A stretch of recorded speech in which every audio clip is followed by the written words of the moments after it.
So we want to talk about exponential functions and graphs.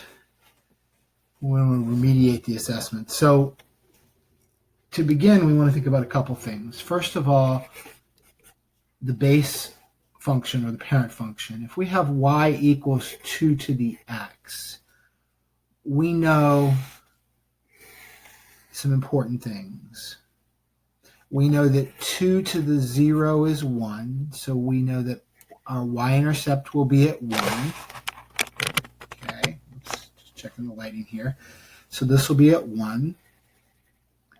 We know 2 to the first is 2, so if we went over here to 1, we would get 2. And we also know that there's a horizontal asymptote here. And this is a growth function because the base is 2. And so the graph looks something like that.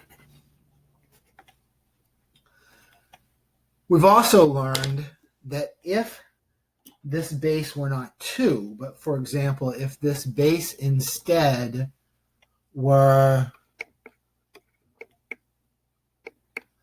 let's say 0.3, so this was 0.3 to the x. Well, 0.3 to the 0 power is still 1, so this point is still 1. 0.3 to the 1 is 0.3, so over here this would be something like that. This is decay,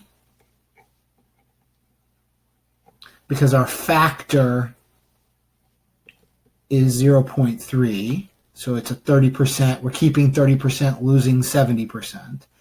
And so our graph looks like this. We still have a horizontal asymptote of 0. It's not supposed to loop like that. Okay?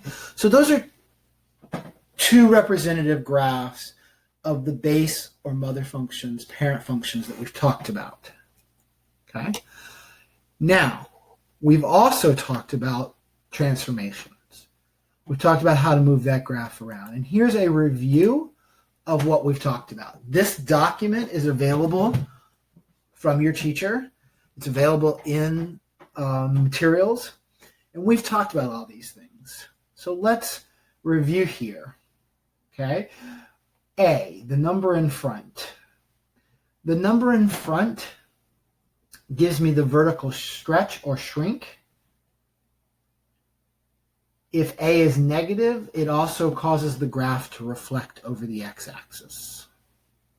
So again, if I go back over here, it would cause my graph to stretch or shrink this way, and it could also flip it over the x-axis.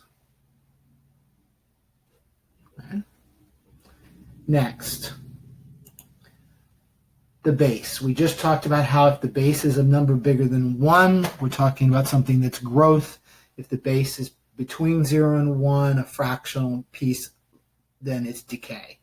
And we know what those basic functions look like. The number up here, when we add or subtract to x, causes a horizontal shift, a shift right or left. And what's important is that it does it in the opposite direction than you expect.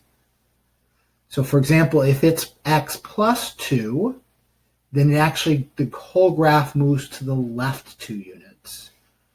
So again, if we look back over here, if this up here were x plus 2, this whole graph would move back or to the left 2. If it were x minus 5 up here in parentheses, then the whole graph would move to the right 5 units. It's the opposite of what we expect to happen. Okay? K. That's our vertical shift up and down. So that's going to shift our graph up. When we shift our graph up, that also shifts our horizontal asymptote. That moves this line, this dotted line, away from 0 and moves it up or down that k unit. So k is also our horizontal asymptote.